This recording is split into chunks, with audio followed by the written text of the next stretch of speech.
Estamos ao vivo. Então, olá, gente. Boa noite a todos. A gente teve um pequenininho probleminha técnico e o nosso moderador não vai conseguir entrar, então nós seremos os nossos moderadores.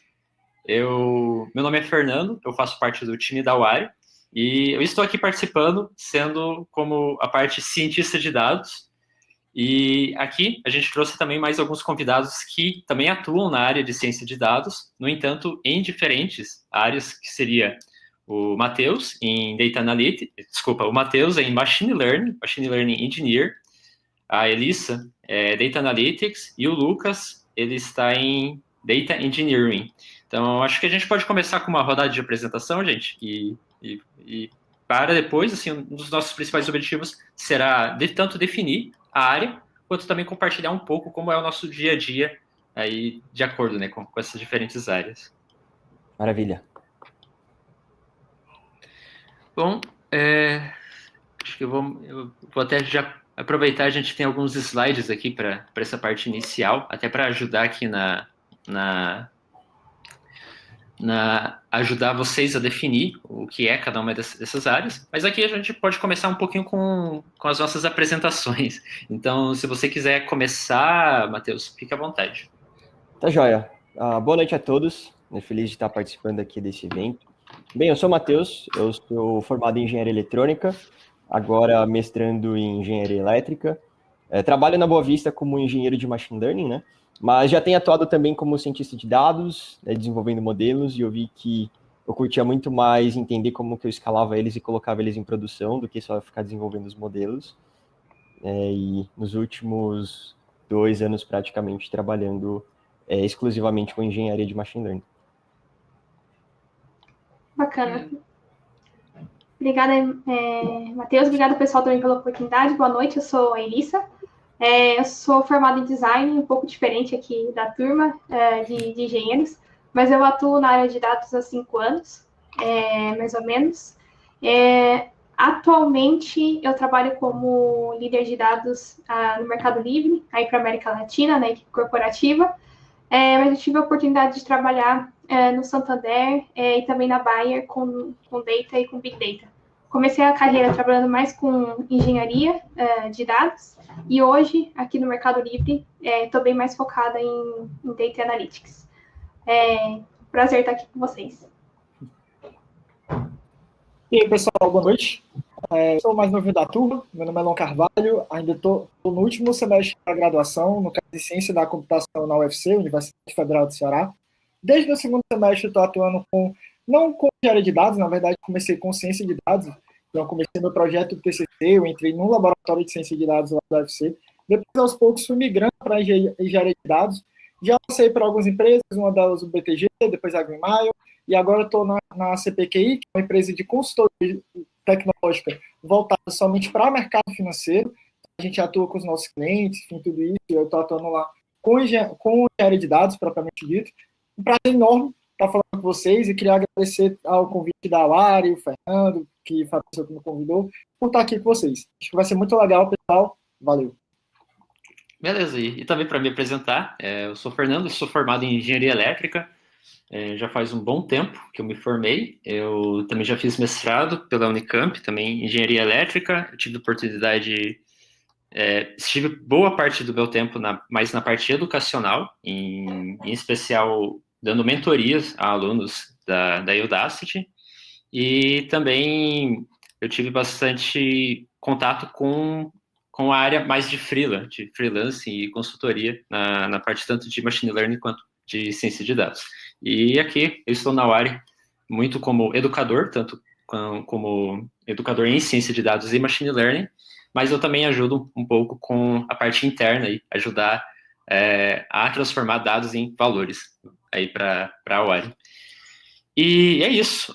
Como eu mencionei antes, o Arthur, infelizmente, não poderá participar. Houve uma pequena limitação técnica. Então, nós 4 estaremos fazendo essa mediação aqui ao longo da nossa apresentação.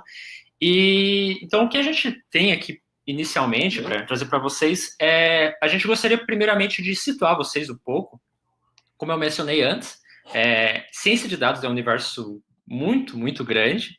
Então, por isso que a gente trouxe aí alguns convidados para até ajudar também a diferenciar esse campo, né, de ciência de dados e os diferentes cargos que existem nessa área. Que, em geral, os principais cargos, existem outros, mas a gente pode resumir aqui para 4 cargos que mais ou menos se complementam aqui, que é o cientista de dados, que eu vou tentar definir aqui, mas temos também os engenheiros de dados, analista de dados e engenheiro de machine learning.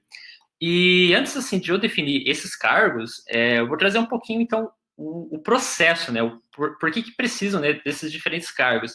Então, porque o processo, né, um projeto de ciência de dados, ele é bastante extenso, e esses 5 pontos aqui, eles mais ou menos resumem, e muitas vezes a gente, até antes dessa coleta, né, que aparece aqui, ainda vem um passo anterior, que é você definir o problema. Então, um problema de dados, na verdade, nem começa com dados, né? Começa com alguma demanda, algum problema, algum projeto definido na empresa, no qual você precisa fazer uso de dados para validar possíveis hipóteses ou possíveis problemas que podem estar ocorrendo. E mais ou menos assim, uma vez definido, né, qual é o projeto, aí o processo em si ele é definido nesses 5 passos aqui, que seria a coleta dos dados. Muitas vezes a coleta ela vem com dados bastante sujos, então por isso temos aqui também a parte de limpeza. E essa limpeza ela pode ser bastante trabalhosa.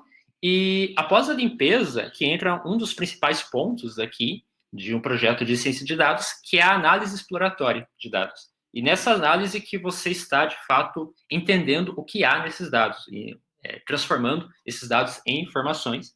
E muitas vezes, apenas você transformar dados em informações não é o suficiente. Às vezes há também uma demanda de você modelar tendências, tentar prever o futuro a partir dos dados que você tem. E é aqui que entra essa parte de modelagem, ou hoje em dia um campo, né, muito popular, que se chama machine learning. Então, machine learning é mais voltado, então, para você montar modelos preditivos a partir dos dados, mas sempre ele entra em conjunto com essa parte de análise exploratória. E, por fim, você precisa entregar valor. Assim, apenas você montar o modelo não é o suficiente. Você precisa voltar lá para o seu gerente ou para o seu cliente final e entregar algo. E é aqui que entra essa parte de deployment, no qual você vai colocar, caso você monte, por exemplo, um modelo em produção, você montou um modelo preditivo, você precisará colocar ele em produção. E todos esses passos parecem que, assim, talvez uma pessoa poderia dar conta, mas nem sempre é o suficiente uma pessoa. Então, em geral, os cientistas de dados eles são definidos como pessoas generalistas que dominam esse processo de ponta a ponta, ou pelo menos conseguem se comunicar com as pessoas nesse processo de ponta a ponta, mas, em geral, há pessoas mais especializadas em diferentes áreas, aqui sub-áreas, como, por exemplo, o engenheiro de dados, que cuida mais dessa parte de coleta e limpeza de dados, ou o analista de dados, que está mais nessa parte de análise exploratória, ou o engenheiro de machine learning, que está mais voltado para essa parte de colocar o modelo em produção. E até por isso, então, que eu vou passar agora para os 3 especialistas dessa área também para trazer um pouquinho da definição de como que funciona cada uma dessas sub-áreas e por que a gente precisa, né, de pessoas especializadas nessas áreas. Então, eu vou começar aqui, começamos aqui com o Luan. Aí, fica à vontade, Luan. Bom, pessoal, o Fernando foi perfeito em explicar para vocês todo o processo, toda a questão, toda a esteira da ciência de dados. Agora a gente vai para o começo dela, para a engenharia de dados. Mas para a gente começar todo esse processo, para a gente colocar o nosso modelo em produção, para a gente ter o nosso projeto, a gente precisa primeiro o quê? Dos dados.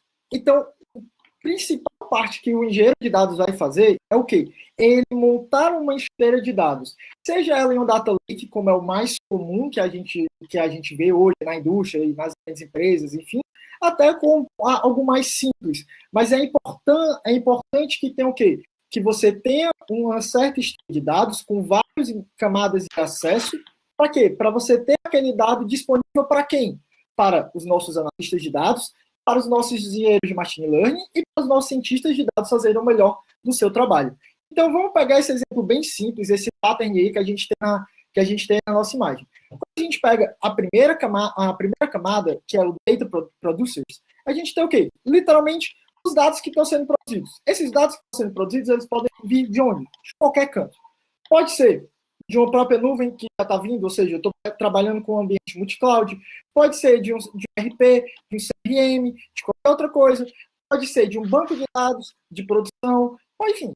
É uma camada enorme, pode ser um web scraping que você está fazendo. Então, beleza, você pegou esse dado, você tem esses dados, e agora você quer jogar ele dentro para onde? Dentro da sua esteira de dados, dentro para onde você vai trabalhar com ele, que aí entra justamente nessa segunda parte do slide, que é o Data Pipeline. É aqui que começa o primeiro trabalho do engenheiro de dados. É pegar aquele dado que está vindo de diversas fontes, que está vindo de diversos locais, e aí a gente começa a colocar ele no seu devido campo, nos seus devidos buckets, assim, trabalhando em Data Lake, e a partir de lá, quando a gente coloca ele, começar a fazer os nossos processos. Processos esses que podem ser em batch, ou seja, aquele processo antigo do Data Warehouse, quando eu tenho um bocado de arquivo, que, por exemplo, espera eles chegarem e de um dia para o outro eu processo.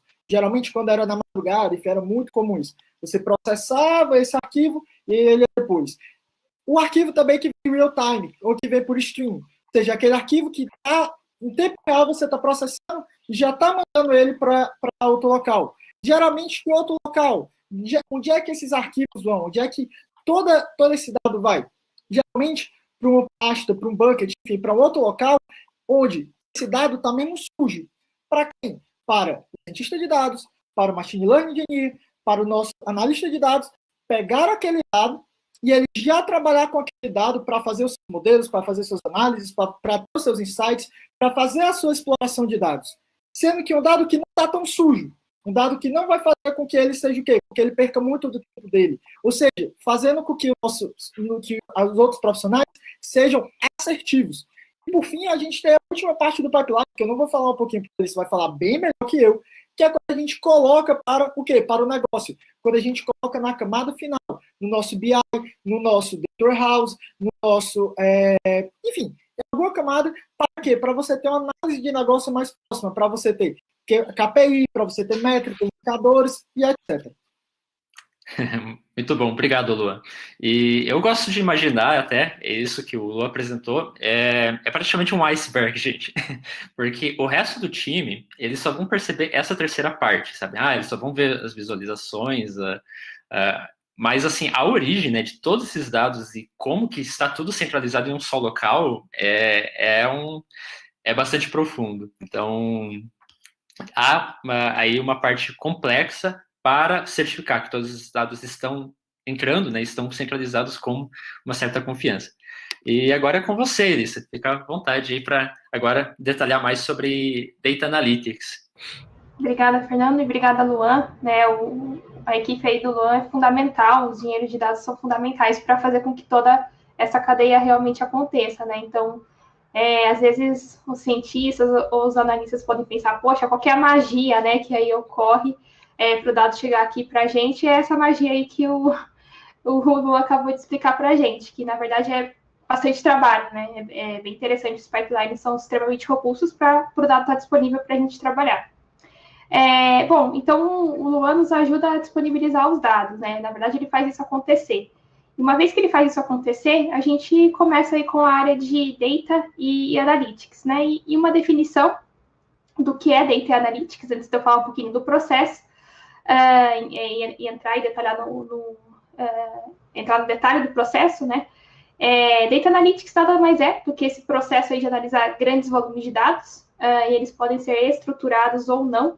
Quando eu falo dado estruturado, basicamente é um dado que é armazenado em forma de tabela, e quando eu falo um dado não estruturado, é um dado que não necessariamente está estruturado em forma de tabela. Exemplo, vídeo, texto, áudio, arquivos JSON, né, que são aqueles arquivos que você olha e fala, nossa, o que é isso aqui? Que basicamente é um arquivo que você tem uma chave e um valor respectivo a essa chave. E muitas vezes esses dados são brutos. Ou seja, o que eu quero dizer com isso? Eles são disponibilizados para a gente da forma como eles foram gerados. Então, eu preciso colocar certa inteligência ali dentro para conseguir obter um valor. E o grande objetivo desse processo, né, é auxiliar as áreas de negócio e também as empresas a tomarem melhores decisões, apoiar as empresas nas decisões que elas tomam. Sempre respondendo aí perguntas do passado, então, por exemplo, quanto que eu vendi, quantos carros que eu vendi, quantos celulares eu vendi, por que eu vendi esse volume, e também ajudando em resultados futuros, né? Então, por exemplo, quanto eu posso vir a vender no futuro, que entra aí bastante a equipe de ciência de dados. Pode passar, por favor, Fernando? E aí, quando a gente se aprofunda um pouquinho no processo de Data Analytics, né, essa é uma imagem de mercado, mas que eu achei bem interessante, porque ao contrário do que muita gente pensa, que o processo de análise de dados é eu chegar cedo, né, no escritório, abrir meu computador, vai ter ali um monte de base linda, e eu vou começar a fazer um monte de análise, vou começar a ter um monte de ideia, um monte de insight, e aí eu faço um produto analítico lindo, né, um produto de dados lindo, um dashboard todo firulento, colorido, e eu entrego para alguém e isso vai gerar valor. Não é esse o processo na realidade de Data Analytics. Pode até ser. Um dia você pegar uma base, explorar e sair com um resultado maravilhoso. Mas, geralmente, tudo começa de uma definição, de um problema de negócio, de uma pergunta de negócio que você tem que responder. Que aí você senta com o negócio, né, entende qual que é o problema, e a partir daí você faz a definição desse seu escopo. Depois disso, aí que começa toda a parte de, beleza, quais são os dados que eu preciso utilizar para isso? Esses dados estão bons ou não? Preciso validar se a qualidade desses dados está interessante. E aí sim que começa a parte de analisar, né? Vou fazer as análises para tentar responder o meu problema. Eu posso utilizar algumas ferramentas para fazer isso, desde Python, que é uma linguagem de programação, R também, que é uma linguagem de programação mais voltada para o pessoal da estatística, SQL, que é a linguagem universal para consultas a banco de dados, e também as ferramentas de visualização de dados, né, que eu posso construir os dashboards, que são aqueles painéis que eu trago alguns gráficos de uma forma resumida que podem auxiliar o negócio. Depois disso, eu acho que você parou de compartilhar. Só um momentinho, eu vou só fechar meu Slack para não incomodar todo mundo. Tranquilo. Beleza. Agora sim. Pode continuar, desculpa. Imagina. Bom, então fiz a análise, bacana, apresentei para o negócio. Geralmente isso é um processo muito interativo, de idas e voltas e melhorias contínuas. E aí eu vou, né, sempre estar melhorando essa solução que eu implementei. Isso acaba virando um processo. E a partir daí, né, eu vou controlando se todas as minhas origens de dados estão indo da forma correta, se os dados estão ok, né, se aquele produto analítico que eu entreguei não vai gerar nenhum problema. Então, o processo, em linhas gerais, ele é esse. Ele é um pouquinho mais estruturado do que, geralmente, às vezes a gente tem uma concepção de que chegar, fazer uma análise em cima de uns dados que já existem. Não, a gente tem aí um passo a passo que é interessante de ser seguido. E aí agora passo a bola acho que é o Fernando, né, que vai falar um pouquinho mais do processo de... É o Matheus. É o Matheus, é verdade. Ele vai falar de Machine Engineering, que também já é uma outra área aí. É isso aí, gente. Aproveitando todo esse fluxo que a gente viu até então, desde lá o comecinho, né, com engenharia de dados, com o Luan, aí depois já entra a parte da Elissa, né, de análise e entendimento do negócio e questões que a gente consegue resolver e ter respostas olhando os dados para o presente, olhando agora. Também entra a parte do Fernando, de ciência de dados, onde a gente começa a desenvolver modelos para tentar prever, com base nos dados, um acontecimento futuro. E aí, depois de todo esse processo bem estabelecido, né, cada um com suas entregas, a gente entra para esse contexto de engenharia de machine learning, onde essa imagem ela pode parecer um pouco caótica, mas prometo para vocês que vai fazer um pouco de sentido. Tá? Então, desde o comecinho ali com Data Pipeline, que é onde entra todo o trabalho do Luan, de exploração, validação, né, de ingestão dos dados.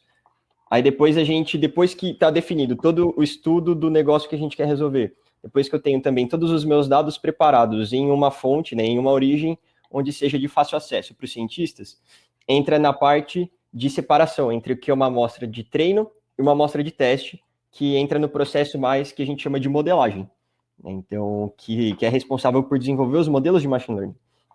Aí, nisso a gente entra na parte laranja, que é onde a gente está chamando de engenharia de modelos, que basicamente é onde a gente testa várias técnicas de machine learning, né, vários algoritmos, faz a validação, vê se esses algoritmos eles estão aprendendo de fato ou não, e a partir do momento que eles aprendem, a gente começa um processo de melhoria desse modelo, né? Então a gente faz uma combinação ali de tuning de hiperparâmetros e coisas do tipo para que a gente melhore o processo de aprendizagem do nosso modelo.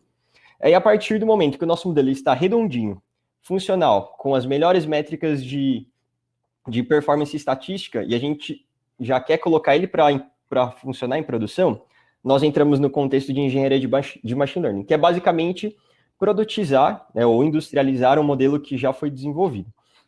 Então, é onde a gente entra naquela caixinha de model packaging, que a gente prepara, né, por meio de um objeto serializado. Então, a gente vai pegar esse modelo, a gente vai salvar ele em um ambiente, né, a gente chama isso de container, que é onde é um ambiente preparado para o nosso modelo fazer as predições dele, seja em batch, como o Luan comentou mais cedo, né, de executar essas predições em janelas de tempo, ou modelos que eles devolvem a inferência, né, eles devolvem as predições em tempo real. Então, a partir dessa etapa, a gente já entra numa etapa muito mais de engenharia de software do que unicamente de desenvolvimento de modelos, estatística e tudo mais. Então, aí nesse contexto a gente entra em computação em nuvem, onde a gente vai começar a fazer o deploy desse modelo, que é colocar ele em produção. A gente vai criar uma API, no caso, que é para toda vez que a gente fazer requisições nesse nosso modelo, ele vai trazer o resultado para a gente em tempo real. E aí, depois de fazer o deploy disso, a gente precisa acompanhar a vida útil desse modelo. Porque tudo que é relativo à ciência de dados e a machine learning, como os dados mudam, o comportamento do nosso modelo ele pode ser prejudicado ao longo do tempo. Porque a natureza dos dados muda, o perfil de consumo dos clientes mudam, a natureza dos dados delas mudam. Então, nosso modelo ele precisa estar preparado para acompanhar essas mudanças, né, periodicamente.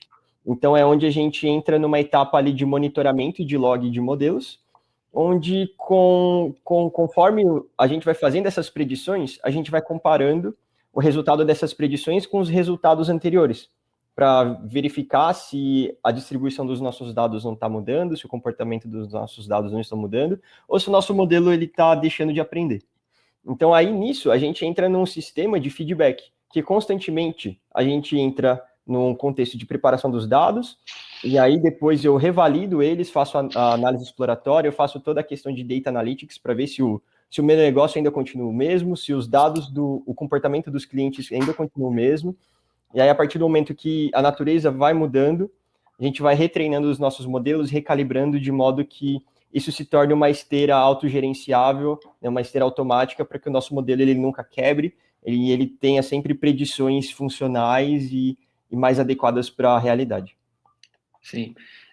E essa imagem especial que o Matheus trouxe, ela é interessante porque ela até resume bastante todos os 4 papéis aqui, que temos aqui tanto o Luan, essa parte aqui mesmo, a Elissa, aqui temos a parte de exploração, e também aqui, eu gostei também que ele separou bem a parte de software, né, que está em azul, e a parte de machine learning aqui, pipeline, que está em vermelho, que acaba sendo, muitas vezes, a parte do cientista de dados, cuida dessa parte mais em vermelhinho, e o engenheiro aqui cuida dessa parte em azul.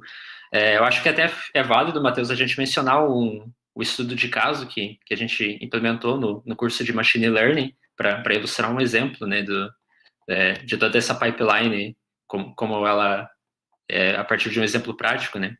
Se você quiser trazer detalhes do projetinho que a gente implementou.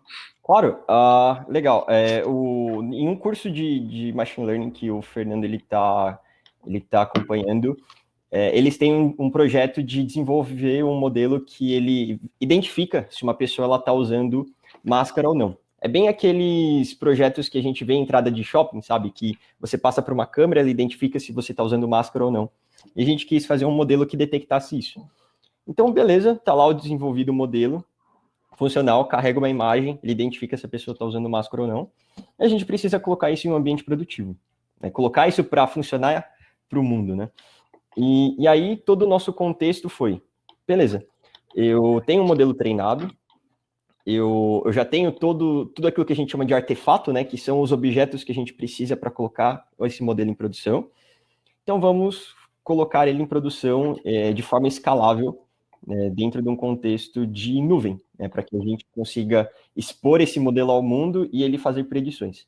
Então, preparamos, né, nós empacotamos esse modelo, né, que já entra naquela caixinha finalzinha do model packaging ali em cima de code. Então, empacotamos ele, colocamos esse modelo dentro de um container, ou seja, a gente configura uma máquina para que ele tenha as configurações necessárias para fazer as predições desse modelo. Uma vez que esse container ele está pronto, funcional, a gente sobe algumas informações para a nuvem, né? A gente sobe esse container para a nuvem, e aí existem diferentes formas de fazer deploy, né, de diferentes abordagens, desde o deploy, que a gente fala que vai fazer as predições em batch, em janelas de tempo, ou as predições em tempo real. No nosso caso, a gente queria fazer essas predições em tempo real. À medida que a pessoa ela passasse na câmera, por exemplo, ele já devolvia esse resultado. Então, a estratégia que a gente definiu, dentro dessa esteira toda de ciência de dados, foi toda vez que o desenvolvedor, o cientista de dados, ele desenvolver uma nova versão do modelo, ou seja, ele usou uma técnica, e aí o modelo está em produção, e ele desaprendeu ao longo do tempo, e ele usa uma outra técnica, ou ele retreina o modelo com dados novos, e ele quer subir essa nova versão do modelo para entrar em produção, existe toda uma esteira de automatização disso, que toda vez que ele dispara um comando no repositório, né, o repositório é onde ele armazena o projeto, ele dispara um comando que faz toda essa promoção de uma nova versão do modelo de forma automática. Desde aquela caixinha de build e integration test, onde ele vai fazer testes para que o nosso script, nosso modelo, ele não quebre em produção, porque a última coisa que todo mundo quer é um sistema que está quebrado. Imagina que isso está gerando predições em tempo real no seu sistema e ele para de funcionar. Isso traz prejuízo para a empresa. Então, a gente consegue desenvolver testes, né, que eles garantam que o nosso modelo, a nossa solução, ela passe por todos os requisitos, né, mapeados para que ele funcione perfeitamente. E aí, depois que ele passa por esses testes, existe a promoção, né, do modelo em tempo real. Então, ele vai lá, vai pegar esses artefatos, joga para a nuvem vai pegar o modelo antigo, vai deixar ele obsoleto e vai subir a nova versão. E o legal é que dentro do contexto de engenharia, isso não teve, durante esse tempo de promoção, não teve influência humana nenhuma. Então, isso é muito legal porque a gente consegue automatizar esses processos de modo que tenha uma esteira funcional, inquebrável, digamos assim, né, que uma vez que a gente consegue mapear todos os possíveis testes, esse processo de deploy, de promoção e de colocar o modelo em produção, ele funciona de forma perfeita, né? E não só a promoção, mas também a monitoria dele.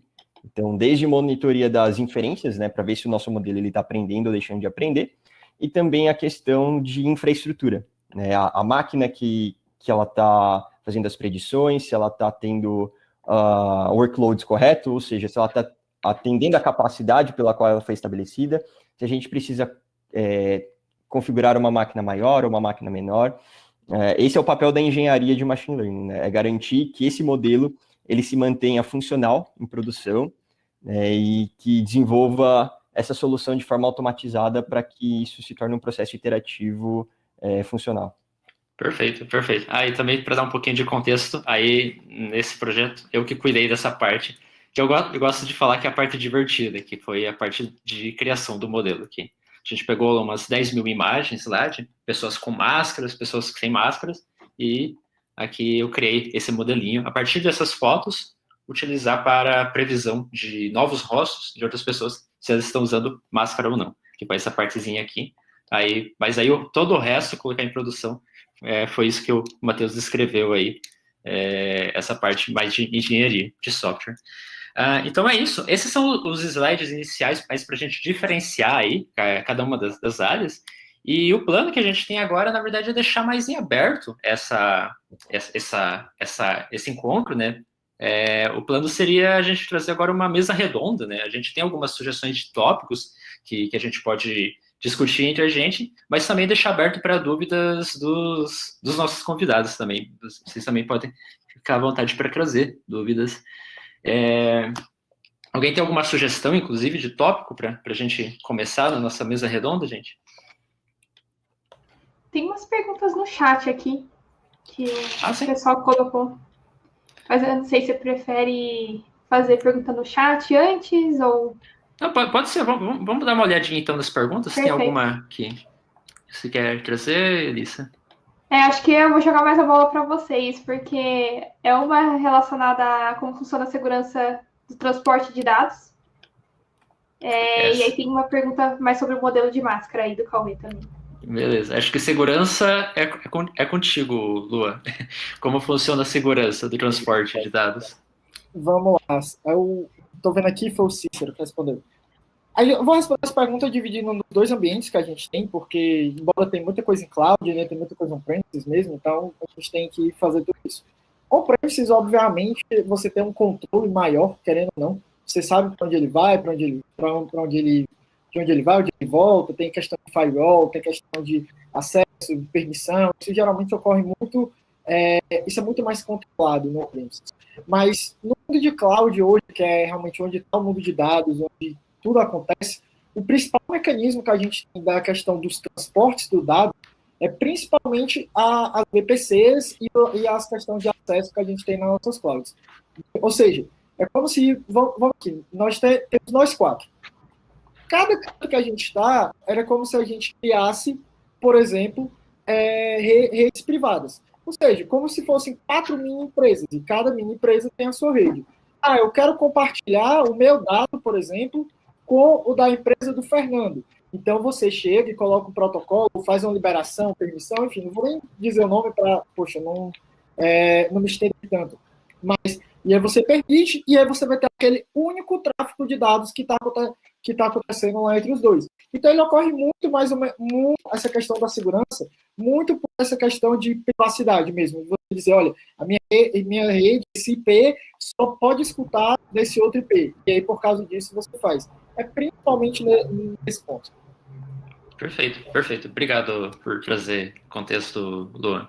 Que o Luan que está mais próximo, porque nesse iceberg, né, de coletar os dados, centralizar, tem ainda essa parte de manter os dados seguros. Então, a parte de governança aí dos dados também. Quem que pode ter acesso e quem que não pode ter acesso aos dados da empresa, que nem todo mundo vai poder ter acesso a todos os dados da empresa. Quanto à pergunta do Cauê, acho que eu e o Matheus, a gente pode responder aqui. Eu até percebi que tem um botãozinho. Vamos ver o que faz esse botãozinho. Answer Live.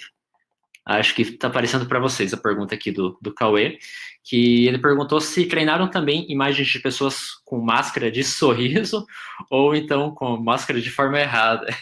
Eu não cheguei a testar, eu acho que eu cheguei a testar com máscaras de outras cores e funcionou bem o modelinho. Eu até, não sei se a gente ainda tem ele está em produção ainda, Matheus, o link. Se você quiser testar, Cauê, a gente pode mandar o link para você. Aí você testa essas máscaras mais engraçadas aí. Mas sim, porque qual que é a ideia, né, de treinar um modelo preditivo? É você alimentar, você disponibilizar vários exemplos e o modelo aprender a partir desses exemplos. Então, idealmente, sim, tem que ter exemplos com máscaras mais bizarras para o modelo saber diferenciar com o que é, de fato, o conceito, né, o rosto humano, ou até mesmo outras coisas, né, bloqueando o rosto. Com as imagens que a gente utilizou, o modelo teve um bom desempenho. A gente separou uma parte para teste e ele acertou 99% dessas imagens. Então, ele estava saindo muito bem, mas para as imagens. Ainda tem essa parte de testar com imagens, de fato, em produção. Então, ainda tem essa parte de feedbacks. Vamos ver aqui. Isso aí. Perfeito. Acho que o Rafael também trouxe aqui uma dúvida. Vamos lá. Esse botãozinho é interessante aqui.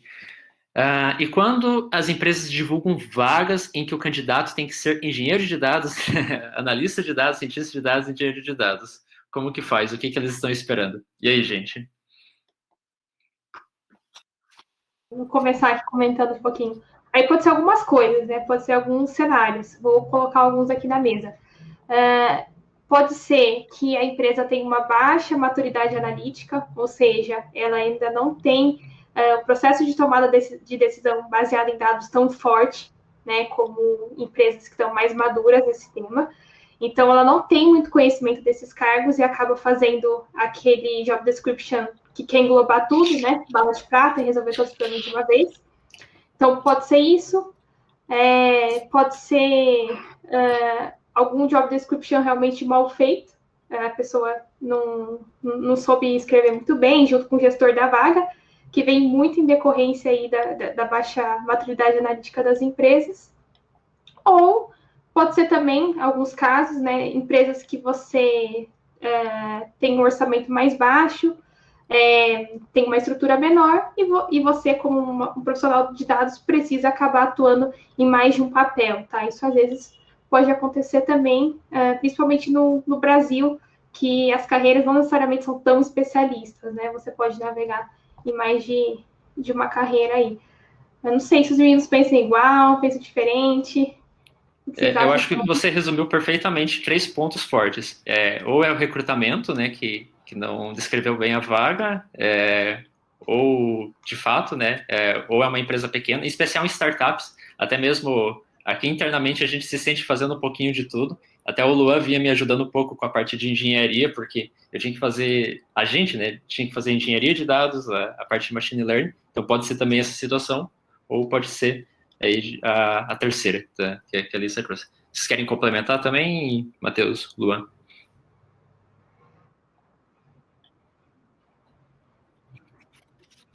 Tem que aprender as coisas e tal, que vai lá, mas é uma experiência muito legal, porque eu só virei engenheiro de dados porque eu fui para uma vaga dessa.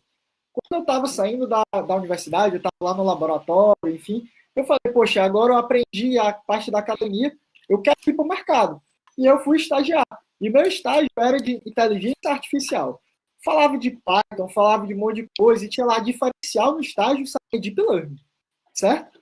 Quando eu cheguei lá na empresa, todos os bancos de dados da empresa, eles estavam em locais diferentes e eram locais on-premises. Ou seja, eu não tinha dado para trabalhar. Então, a primeira coisa que eu fui fazer na empresa, na verdade, foi montar a parte de engenharia. E foi aí que eu me apaixonei e conheci a engenharia de dados. Mas eu só conheci por causa dessa vaga. Então, tipo assim, há males que vem para o bem, mas acontece.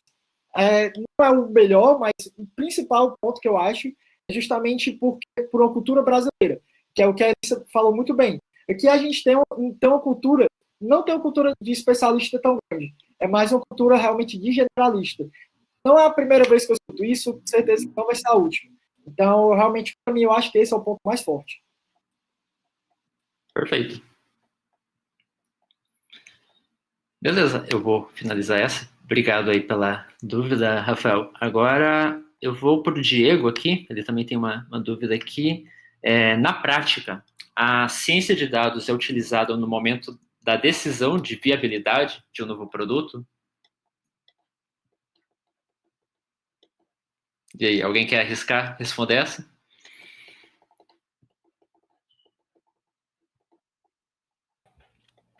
Eu diria que não é só na decisão da viabilidade de um novo produto, também, né? Mas, até porque a gente tem o histórico de comportamento dos clientes, então a gente consegue fazer esses estudos e, a partir disso, criar novos produtos, né? Uma empresa que faz isso muito bem é o Netflix. Então, eles conseguem monitorar todo o comportamento da massa de dados deles, né? Quais são os tipos de séries que o seu público mais gosta, segmentado por região. E então, a partir disso, né, eles começam a entender o perfil das pessoas, do seu público, e criar novas séries. Então, eu acho que um exemplo bem prático disso é a série do Stranger Things. Então, ela tem todas as particularidades possíveis de todo mundo que gosta de qualquer contexto de série. né? Então tem um pouquinho de cada um, então ela consegue prender cada perfil de pessoa, né? Cada persona. Então, sim, ela é utilizada na viabilidade de um novo produto, mas também para melhorar a experiência de um produto que já está funcionando. Então, imagina que você tem um produto de um banco e ele quer facilitar, por exemplo, o seu acesso a crédito. Então, existem modelos que eles aprendem o perfil, né, o comportamento de uma pessoa que é uma boa pagadora e uma má pagadora. E aí, com isso, a partir desses algoritmos, eles melhorarem a tomada de decisão para quem eles vão dar crédito ou não. É uma possibilidade. É para melhoria de um produto que já existe. Perfeito. Fica à vontade para complementar. Eu gostaria de só complementar um ponto, né? Acho que eu adicionaria, tá perfeito, o comentário, a pergunta também, mas não só a ciência de dados, né? Com análise de dados, estabelecimento de métricas e KPIs também, você pode perfeitamente tomar uma decisão em cima disso, né? Me explico. Vamos supor que eu lancei um produto no mercado, pode ser um MVP, um produto mínimo viável, assim, da forma mais básica, e eu estabeleço algumas métricas.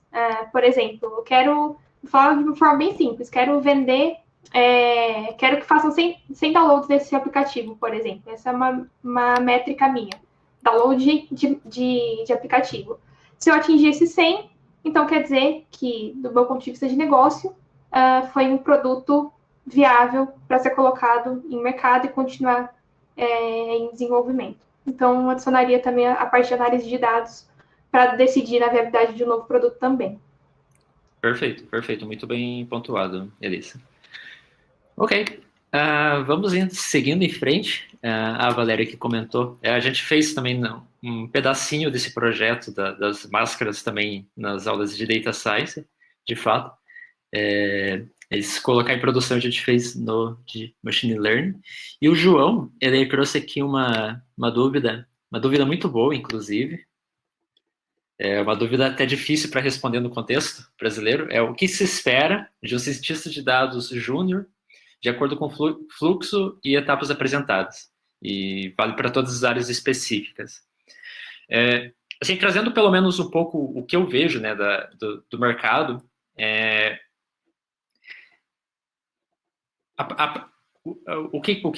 pelo menos o que eu trago como definição aqui na área, assim, o que a gente busca preparar os nossos alunos para o perfil júnior, né, de cientista de dados.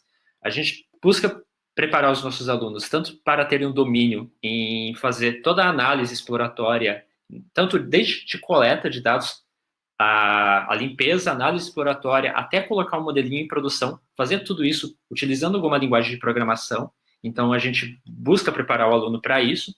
E além disso, a gente busca trazer também um pouco do aluno mais contextualizado com ferramentas que são utilizadas, além de linguagem de programação, que são ferramentas para a análise de dados, que poderiam ser ferramentas de dashboards, como Power BI, ou pode ser Tableau, e ferramentas para que você possa puxar esses dados, que seria o SQL. Então, assim, se for para resumir, pelo menos a minha perspectiva ferramentas boas para a criação de visualizações, como Power BI ou Tableau, ferramentas boas para você puxar esses dados, que a gente pode dizer que seria o SQL, e você também conseguir com Python dominar o que seria assim, tu precisa ser com profundidade, mas com Python você conseguir dominar um pouquinho dessa parte de coleta, limpeza, análise exploratória, até tentar treinar um modelo, né, de machine learning. Aí isso seria um bom. Mas fique à vontade, gente, aí para complementar.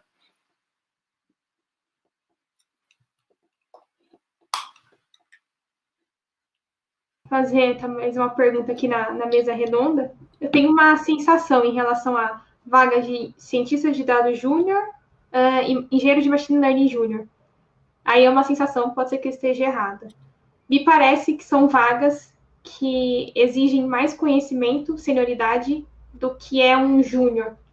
Então, não sei, talvez será que é por isso que é difícil encontrar vagas de júnior para cientista de dados e para engenheiro de machine learning? Estou falando desde competência técnica até competência, habilidade de lidar com pessoas e com a situação.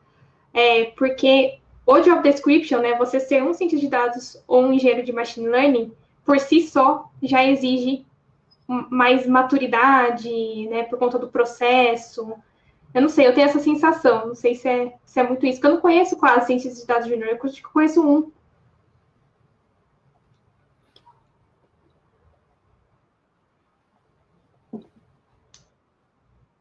Interessante, Elissa, até porque boa parte dos cursos, né, do passado, vamos dizer, de 2 anos para trás, eles focavam muito na parte de ensinar o desenvolvimento do modelo.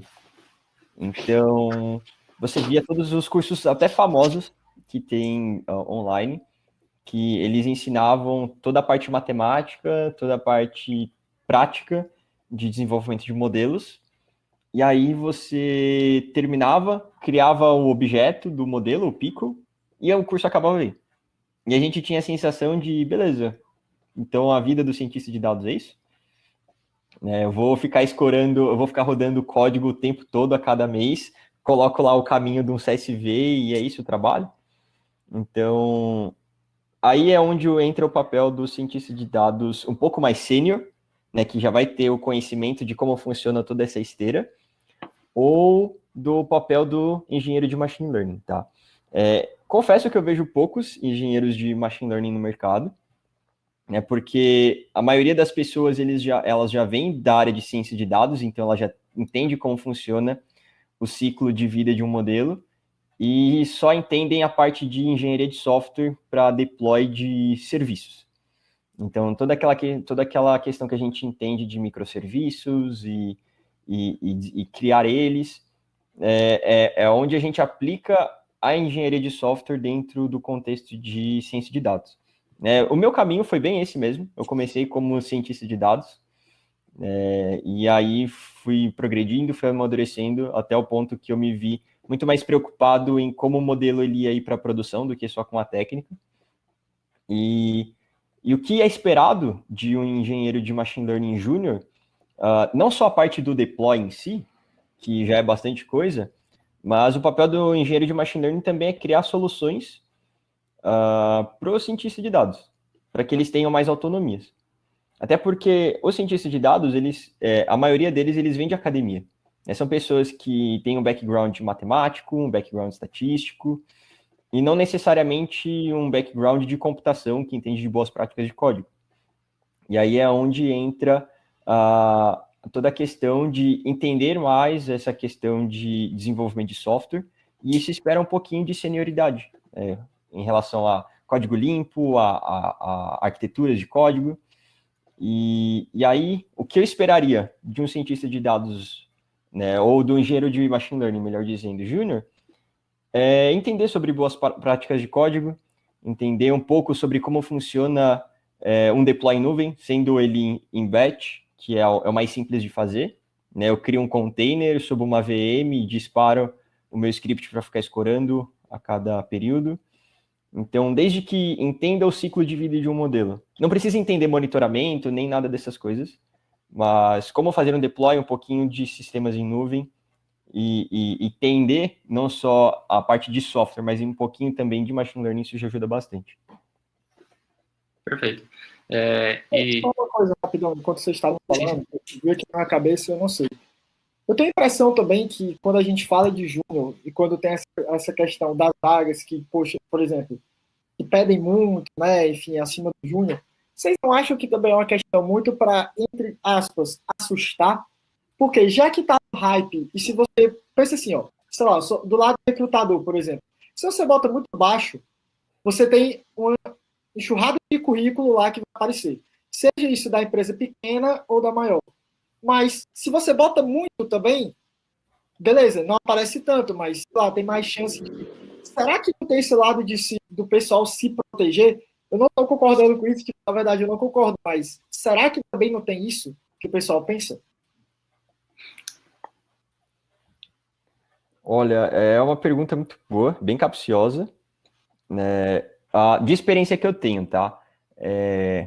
Das empresas que eu passei, quem escrevia o descritivo de vaga eram pessoas técnicas. Então, eles sabiam exatamente o que esperar de cada um dos candidatos. Mas também tem empresas que publicam vagas e elas não. E quem descreve a vaga não é um especialista. Né? Geralmente é uma pessoa de RH. E não desmerecendo as pessoas de RH, só que a pessoa vai lá, ela entende mais ou menos como funciona o ciclo de desenvolvimento que espera de uma pessoa, né, a partir de reuniões com gestores e tudo mais. E aí, na hora de compor a vaga, colocam termos que são chavões dentro da nossa área. Então, coloca termos-chave de Big Data, ciência de dados e tecnologias e frameworks. Tem até um meme na internet que fala sobre tecnologias de Big Data ou nomes de Pokémon. Então, isso serve para mostrar que as pessoas elas precisam ser educadas, né, as pessoas de RH, né, ou as business partners, de como funciona realmente a área de dados e o que é esperado de cada senioridade, né? Então, é importante, durante a descrição da vaga e também da preparação, né, para a disponibilização dessa vaga, ter alguém que já seja da área para que não assuste, né? Eu lembro que eu vi uma palestra de uma pessoa que ela falou que ela abriu uma vaga lá na Cato, isso há uns 6, 7 anos atrás, e essa vaga ficou aberta 6 meses, porque era uma vaga para pleno/sênior, que tinha um monte de tecnologia, e isso assustava um pouco. Mas que a pessoa ela não precisava não deixar de aplicar, né? Porque tinha um monte de coisa. Mas é porque a pessoa ela pode saber um pouco de um e menos de outro, né? Então, mas no grosso, ela conhecia boa parte do conceito, né? Boa parte das tecnologias e por isso ela deveria aplicar. Então, se no final das contas é para assustar, não sei, mas que eles colocam várias descrições, várias tecnologias, porque nisso pessoas elas podem se identificar e se encaixar na vaga, sabe? Talvez ela não saiba todas, pelo nível de senioridade, mas sim ela se encaixa em algumas delas.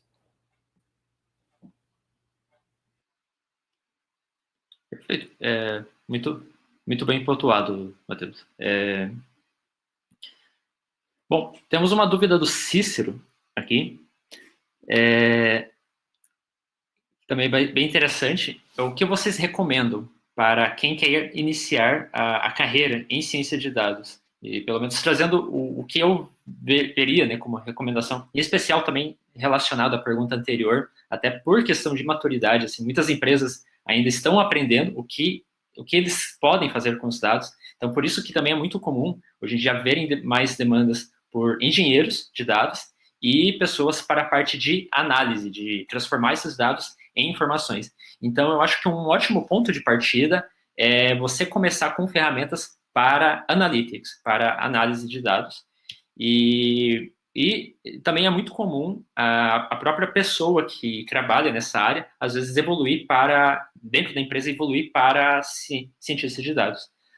Mas fique à vontade aí, gente, para complementar.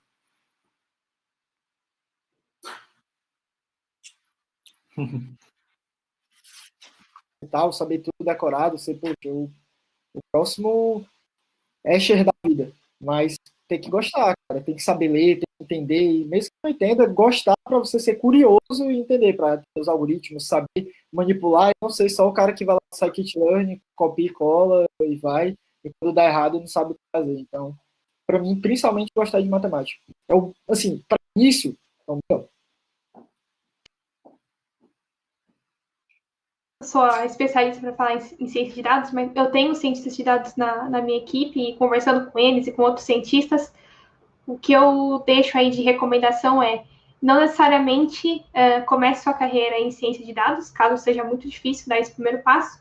Não tenha medo de começar como engenheiro de dados ou engenheiro de machine learning. Acho um pouco mais difícil, né, esse tipo de volta. Mas eu vejo muitos cientistas de dados que começaram como analistas de dados, analistas de business intelligence, e conforme o tempo foi passando, né, foi estudando, conhecendo um pouco mais de estatística, um pouco mais de Python, né, aplicado à ciência de dados, e aí, de fato, fez essa migração para a ciência de dados. Que ela seja curiosa em aprender, porque você tem aquele volume gigantesco de dados e você pode contar uma história com aquilo, né? E aí a matemática, a programação, elas são ferramentas para que você consiga chegar no seu resultado. Então, eu diria que, tirando um pouco a hard skill, né? Mas que seja uma pessoa bem curiosa, né? E que goste de resolver problemas, porque no nosso contexto a gente consegue resolver problemas com dados, né? Então, é olhar tudo aquilo de informação e conseguir contar uma história. E aí, a partir disso, você usa programação, matemática, né? Então, como a Elissa falou, as pessoas elas começam como analista de dados e vão progredindo, justamente por causa de conhecimento de negócio. Elas entendem o conceito, elas entendem o domínio, e aí, a partir de resolução de problemas, elas conseguem desenvolver um modelo e chegar numa solução bem legal. É interessante esse ponto, né, de trazer curiosidade, porque acaba sendo um trabalho, às vezes, de detetive. Você tem um problema, você tem uma hipótese lá que você quer validar e você tem os dados, então você tem que buscar, aí você tem ferramentas para buscar validar isso. E no final é sempre em prol, né, de resolver algum problema de negócio, um problema interno de sua empresa. E assim também para complementar, se a pessoa quer ir já, assim, acelerar, quero ir para a ciência de dados, a pessoa tem que gostar ou pelo menos se preparar para ter afinidade com programação, porque pelo menos que eu percebo, um grande diferencial é que com a ciência de dados você vai estar utilizando programação porque você vai ter mais flexibilidade, você vai ter mais poderes com programação, ao contrário de, talvez, ferramentas, como, por exemplo, um Excel, que, não, na verdade, eu gosto do Excel, mas, ao mesmo tempo, você tem as limitações lá, ou de um gráfico que você pode gerar, enquanto que com programação você consegue aí mais poderes e mais flexibilidade. Obrigado pela dúvida, Cícero. E temos mais dúvidas, gente? Vamos ver. Eu acho que é uma boa, pegando até esse gancho, naquilo que a gente tinha conversado, né? Poxa, quer que vocês, assim, não é só recomendam para quem quer começar, assim, seja na sua área, seja na ciência de dados, acho que cada um fala disso melhor, mas também o que a gente faria de diferente, né? Assim, pegando toda a nossa trajetória, o que é que cada um, assim, faria. Acho que eu posso até começar, literalmente, assim, o que é que eu, pelo menos, faria de diferente. Eu focaria mais no SQL. No começo, chegou uma horinha que realmente tive que parar para estudar, mas não SQL como linguagem, mas o ambiente dele, principalmente a parte mais de banco, e pegado do SGBD e mais a fundo mesmo, assim, nas particularidades. E para quem quer começar com engenharia de dados, que gostou, que a gente falou, achou legal, eu acho que, assim, tem uma tríade muito massa dela, que você não tem como para onde correr. Você tem que começar por ela. Primeiro, você tem que aprender a questão de banco relacional, banco de dados como todo, entender de banco de dados, a questão de NoSQL, SQL, saber pelo menos um. Então, pega o Postgres da vida, que é o mais, assim, mais comum dentre todos, mais acessível, e pega, sei lá, o maior hype que tem de NoSQL, pega o MongoDB da vida, mas pode ser qualquer um. A experiência que você tiver, tá tranquilo. Com Neo4j, com um banco de grafos, também tá tranquilo. Uma linguagem de programação, isso é fato, e se você for pelo mercado, vai para Python, porque a maioria de todo mundo quer Python. Mas se eu para ter que recomendar, ou você aprende Python, ou aprende Go, ou aprende Scala. Se você tivesse que recomendar uma das três, cara, aprende Scala. É muito legal. Confia. É difícil? É difícil. Não é fácil. Mas aprende, vai lá. O seu esforço vai ser recompensado. Confia em mim. Confia em mim. E a última é entender um pouco de paralelismo, de concorrência, essas coisas. Por quê? Dentre tudo isso que a gente está falando, geralmente o engenheiro de dados, ele é a pessoa do ecossistema com mais característica de dev, com mais característica de dev back-end, enfim e tal. Com esses conceitos, é muito legal que você saiba, principalmente porque algumas vezes você pode ir para uma arquitetura de microserviço, uma arquitetura de empresas que tem um trabalho mais crítico, ou seja, com trabalho 24/7, que não pode cair de maneira nenhuma. Então, é interessante você saber esses conceitos para você otimizar os seus algoritmos, ou seja, você fazer mais com menos. Então, para mim, essa tríade, para quem quer começar a entender esses conceitos, saber bem direitinho, é essencial. Ou seja, se você gosta de dev, aí você vai ser engenheiro de dados. Se você não para mais dev, vai para engenharia de dados. Assim, vai para engenharia. Eu acho que seria interessante a Elissa também compartilhar. Você que veio de design, Elissa, como que você foi para essa área? Qual que seria que te puxou? Bacana. Não, bacana. Essa é uma pergunta que acaba sempre aparecendo, né? Eu acabei não estudando um curso técnico voltado para essa área de dados, ou mais voltado para matemática, enfim, engenharia. Mas o que aconteceu comigo é que eu tive a oportunidade de ser trainee no Banco Santander, e aí a gente fazia o job rotation lá, e eu tive contato com áreas de dados. Eu nunca tinha tido isso na minha vida, né? Pensa, uma designer que sempre mexeu com essa parte de usabilidade, UI, UX, mas eu era bem da área criativa do design. E aí eu achei o máximo aquilo, assim, eu achei super bacana, né, a possibilidade que algumas análises de dados, tive contato com estatística também, elas poderiam nos ajudar no dia a dia.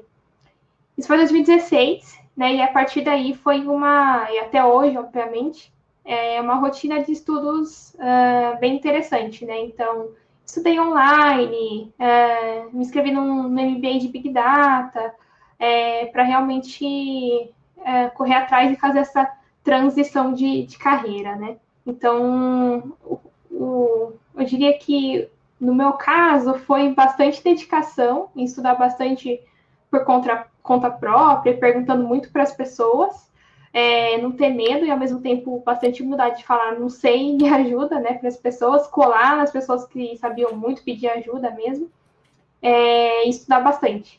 Então, foi um pouquinho um pouquinho da minha trajetória, na verdade. Né? Perfeito. Obrigado, Gabi, por compartilhar. Desculpa, Gabi não, Elisa. Beleza. Sobre engenharia de machine learning também, é importante toda a questão de você entender como funciona um serviço em nuvem. Então, eu acho que é algo bem legal. Escolhe algum, né? Pode ser GCP da Google, a AWS da Amazon ou a Azure da Microsoft. Né? O importante é você entender como funcionam os serviços de nuvem, desde os serviços de dados, de máquinas virtuais e de serviços serverless, né, que eles não necessariamente necessitam de um servidor para serem executados. E também entender um pouco de machine learning mesmo, porque o engenheiro de machine learning vai ser o cara que vai intermediar, né, o cientista de dados com a pessoa que vai fazer a parte do front-end lá na ponta, né? Então, é claro que não precisa entender toda a fundamentação matemática de vários algoritmos, mas sim entender como funciona e por que ele está tomando aquela decisão é importante. E aí, unindo essas duas coisas, né, tanto a parte de nuvem quanto um conhecimento legal de machine learning, isso já te deixa bem preparado para a profissão. Perfeito. Vamos para a última dúvida. Aí eu queria também aproveitar, ou melhor, antes da gente ir para a última dúvida do Rafael, só queria então aproveitar para mostrar também um pouquinho o que a gente tem aqui, né, na UARI, para também como opção para ajudar vocês a se desenvolver, né, nessa área, que nós temos um programa bastante intensivo, ele dura bastante tempo. A Elissa é uma de nossas instrutoras, eu sou um dos instrutores, o Matheus é um dos nossos mentores, o Lua vai ser futuramente um dos nossos mentores, provavelmente. E nesse intensivo, a gente busca cobrir, então, toda essa parte que vai desde tanto ajudar vocês com a parte de, primeiramente, se formar como um analista de dados, que é essa parte inicial, e também, à medida que vai progredindo, a gente também cobre a parte de ciência de dados. E então, muitos desses tópicos que a gente comentou aqui, eles são cobertos ao longo dessa trilha. Eu não gosto de falar que é apenas um curso, porque a gente acaba aqui, querendo ou não, cobrindo uma trilha, e a gente vê até um pouco da parte de engenharia também, que é com alguns tópicos de GTL. Então, acaba sendo uma trilha aí que tem uma boa cobertura. E ao longo aí dessa jornada de 7 meses, vocês também poderão contar com mentores para ajuda individual com vocês. E ainda, se você se sair bem no nosso teste inicial, você também consegue uma garantia de emprego. Então, caso você não consiga um emprego após 6 meses do término do seu curso, você tem o seu investimento de volta. Então, mas agora sim, vamos para a última dúvida aqui do Rafael. O Rafael, ele trouxe aqui quanto ao nível de conhecimento de estatística, o que se espera no começo. Existem inúmeras distribuições de probabilidades, testes de hipótese, precisa entender isso muito bem no começo ou dá para ir aprendendo aos poucos?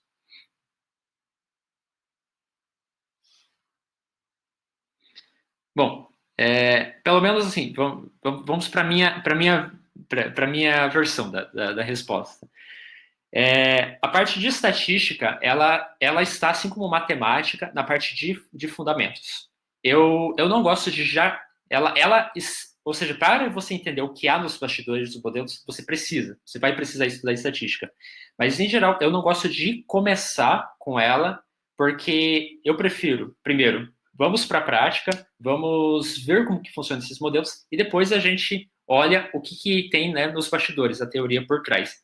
São diferentes abordagens. Tem gente que gosta, não, vamos começar, primeiro eu vejo estatística, depois eu vejo matemática, álgebra linear, para depois aí você montar um modelinho. O que, pelo menos aqui na escola, a gente gosta de fazer primeiro, não, vamos ver exemplos práticos para depois oferecer aqui também materiais e, com os mentores, ajudar vocês a se aprofundarem na teoria. Uma analogia que eu gosto de trazer em relação a isso é, por exemplo, eu quero dirigir um carro. Você não precisa entender da teoria, da termodinâmica, lá de combustão, para que você possa dirigir um carro. Não, você tem que aprender as regras ali, mas sim, para depois que você entendeu essas regras das ferramentas, a parte teórica é o que vai estar aqui no fundamento, que é o que sustenta todo o resto. Fica à vontade se quiserem complementar, gente. Bom, beleza. O Cícero trouxe mais uma dúvida. Qual é a remuneração média de um analista de dados? Pelo menos no Glassdoor, no seu quão confiável ele está em torno de 4.000 CLT. Então, se vocês tiverem outras ideias, mas eu gosto muito de consultar o Glassdoor para ter essas referências de média salarial de acordo com cargos. Acho que você se refere a cargos mais júnior, né? Isso, cargo júnior, só para mencionar. Mas o bom do The Glassdoor é que vocês conseguem também ver uma distribuição dos salários que são reportados por lá. Só para acrescentar ali para o Cícero, depende da senioridade, né? Então, você tem realmente aí, e da empresa, depende muito da empresa, do porte da empresa, pacote de benefícios, do setor que a empresa está, mas a média para cargos iniciais deve estar girando realmente aí em torno de 4.000, segundo no Glassdoor, 4, 5.000, e aí você vai para cargos até mais sênior. Já vi casos de analista sênior aí na faixa de 12, de analista de dados. Então, depende da senioridade da empresa mesmo. Da região, verdade. Beleza, gente. Ok. Eu gostaria de agradecer aí o Matheus, a Elissa e ao Luan por terem aceitado o convite de virem nessa roda, nessa mesa redonda, compartilhar um pouco aí da experiência e prática e um pouco de sabedoria. E eu quero também deixar o convite para vocês, gente, se vocês quiserem conhecer mais aqui sobre a UARI, nós temos o nosso intensivo de ciências de dados, que vocês terão aí a oportunidade até também de assistir, ver a Elissa, dependendo da turma que você entrar, ou até mesmo conversar com um de nós, aí também como mentores. Mais algum ponto, gente? Perfeito. Então, um abraço aí, um bom resto de noite para vocês, e a gente se vê por aí.